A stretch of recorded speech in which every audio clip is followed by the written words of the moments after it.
It was a major injury for me, and I mean major. In 1997, I believe February 27th of 97, I was on standby for the electric department. Had been pulling standby for several years. I really enjoyed the job, loved it. Standby was tough.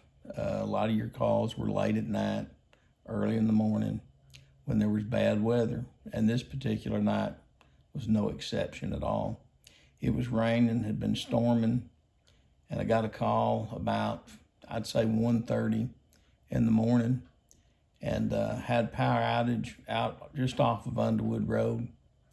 So I head out that way, go ahead and call me a backup guy. I knew I was going to need somebody to help me with that call, and got them on the way, got out there, had a cutout blown single phase line, and went and started checking the line out. Got back there in the back and found where a tree had fell across some single phase and tore down the primary and the neutral. Had probably, I'd say, 15, 20 customers off, something like that. Cutout was blown, of course, and so I got back there, and it'd been raining long enough that I knew I couldn't get a truck to the pole. It was well off the road. Pretty wet, spongy. No way to get a vehicle back there, so I knew I was going to have to climb the pole. At that moment, I thought, well, I better get one more guy out here or one more worker to help me, to get up and down that pole and get this job done safely and correctly. So called out another person to come out, and they come out, and we went to the takeoff pole, took the cutout barrel down, grounded the line, made sure everything was safe, was in the clear, and it was underground in case somebody, threw a generator in on us and tried to backfeed it. It kept us safe and from harm from being electrocuted. So headed back over to the pole, started to proceed. Now, both the guys that were with me were younger than me. And I didn't want to go up that pole that night. It was about 2:30 by the time we got to that time, 2:15, 2:30. And didn't want to ask either one of them to do it. I always felt like, and I know it was hard-headed, because I was probably in my mid-40s, 42, I think. Yeah, 42 around then, and it was my responsibility to climb that pole. It happened to be a pole. It was what we call a green pole. It was treated with pentachlorophenol. Very hard pole, very difficult to get your gaff to stick in it, and that night it proved to be true also. Got up the pole, wearing a rain suit because it was raining. The weather was bad. Of course, we prepared everything before I started up the pole. Got up the pole, safetied off above the cable TV and the telephone. Got up to the top, started putting that primary back up first, splicing it back up. Stepped down, spliced up the neutral. Then I started to step back down, and I remember I had my high-top lineman boots on. I remember telling myself I'll probably never make it off this pole without falling, without cutting out and going to the ground. And the reason I knew that was because the pole was so hard. I couldn't keep my gaff stuck in it no matter what. I was very tired, had been up there for quite a while. My legs were starting to get numb, couldn't feel them much anymore. And it was kind of a lonely feeling, although I had those two guys with me who were great guys. I mean, both of them, just love them dearly.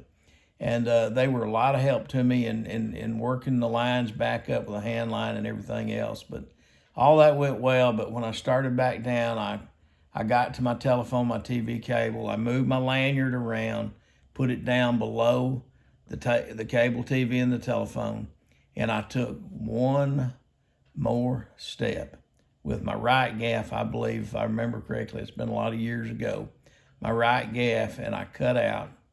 It's dark. They're trying to keep the lights on me on my feet so I can see what I'm doing. Once I cut out, I never knew anything until I actually hit the ground. And I think I hit on my buttocks. I was still lanyard off to the pole, so it held me into the pole. And when I hit, it kind of jarred me a little bit. And I thought, wow, that was just rough. Both the guys come running over and asking me, say, Don, you all right? You okay?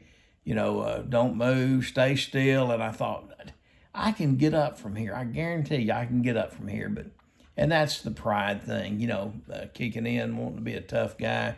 But I thought, I better listen to what they say. And they went ahead and called an ambulance, got an ambulance in there and got me out of there in the ambulance, took me to the hospital over here in local Russellville, and they ended up x-raying me, and I had broken or compressed the t-12 vertebrae in my back.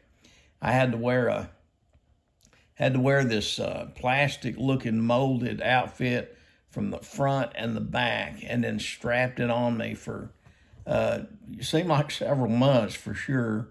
Electric department let me come back to work wearing it, to get me back on the job, which I'm so thankful. They took good care of me. The emergency room was good to me. I remember them taking those high top lineman boots off of me, and they were very careful with me and took good care of me. They were very caring.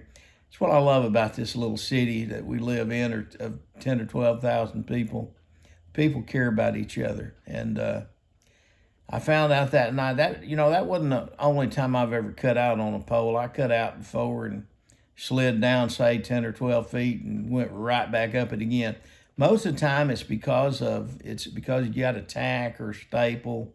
That's the reason we don't like to put yard sale signs and stuff, or see people put them on poles, because they do, they are a hazard for your gas when you're trying to stick them in that pole and climb up and down them. And I got on one day, over in the median, got some duplex tore down and needed to get it out of the road. We had the traffic backed up a long way, so I started up the pole and hit one of those tacks and slid down, but went right back up again, because I knew I had to get that duplex cut down and clear up and out of the way. But that's the night that in February 27, 1997, that I broke my back. Now I never had to have surgery. God bless me in that. It did give me trouble, for I guess about a year or something like that. I was younger then. I could get better, much more quickly. I still have a little bit of issue with it every now and again, I guess because I am getting older. But when you think about our linemen folks that are out working in these storms, and I know it looks like they've got it made, they've got good jobs, and they do have good jobs, but folks, it's a dangerous job. It's not something that can't be worked safely, but they have to really concentrate on what they're doing. Safety is so important. That they put safety first above all other things. And had a foreman tell me one time many years ago that I thought very highly of. He said, Don said, when you're at work, don't be thinking about home and all that stuff. Think about what you're doing when you're up between the phases. Concentrate on what you're doing. He said, in the same token, when you're at home, don't be thinking about work.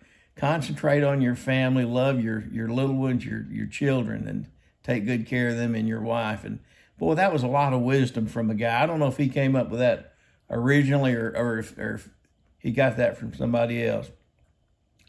In anything you do, practice safety, my friends. A lot of times it's good to work it out in your head or practice it before you actually perform the task. And a lot of people do that even in athletics. I'm thankful for the people on Facebook that follow me.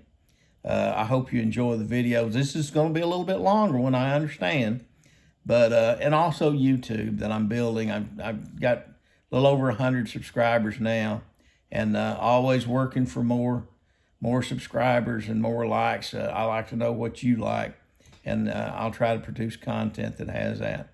God bless you, my friend. I hope you have a great day.